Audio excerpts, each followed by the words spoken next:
2, 1. Welcome to Antimatters. Hello everyone. Super epic colony to introduce today. I've had them little over a month now. They're my favourite species of ants. These girls could probably obliterate all my other ants in a fight. They have at least 6 queens and 400 workers, I'd guess. You figured what they are yet?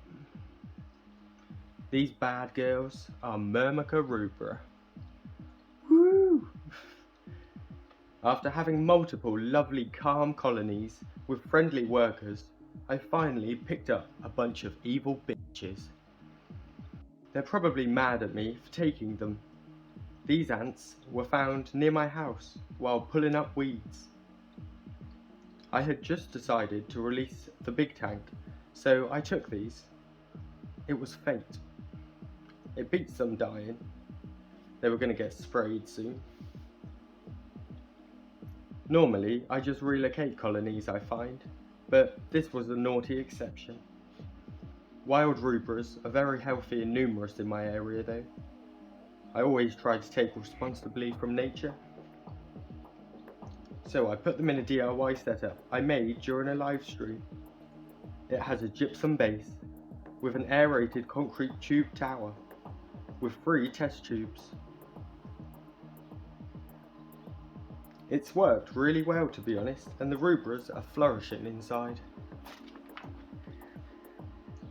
9 out of 10 nest ideas I have end up in tears sooner or later, but this one is an exception. I believe with a transparent tub and a window into the AAC, this satin inspired concept could be very aesthetic and functional. Talking of satins, these girls will be moved into a large satin in a few days. I'm very excited for that. So let's have a look at the tubes. Starting at the top, this tube is the quietest. There's very little brood inside, although there's usually at least 2 queens. A few eggs, maybe freshly laid, are all packed into a little blob. A handful of larvae also lie on the floor.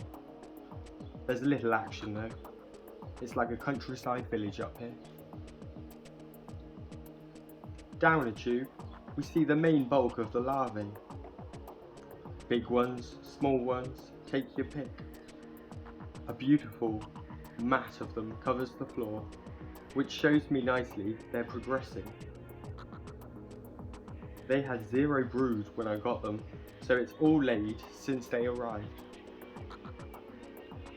I'm not even going crazy on protein, and there's so many.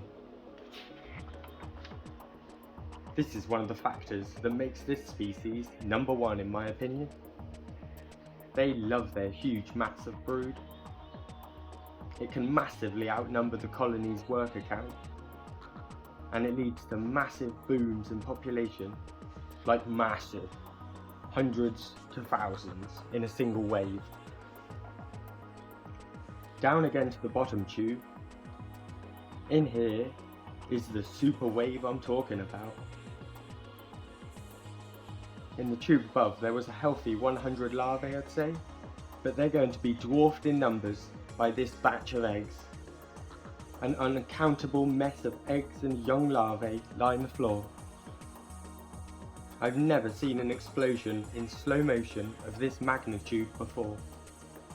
I've always kept them in natural setups. You can see the boom still in a natural setup, but only once the workers hatch.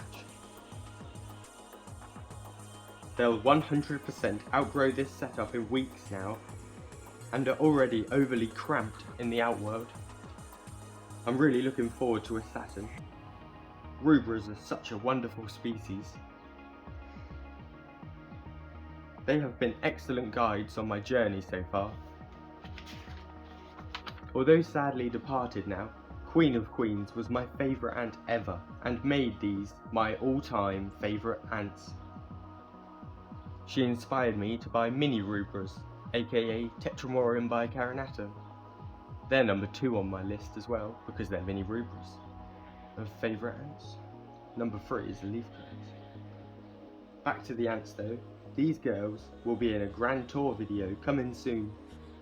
No spoilers on what that will be, mostly because I don't know either. I hope you enjoyed the Rubras though.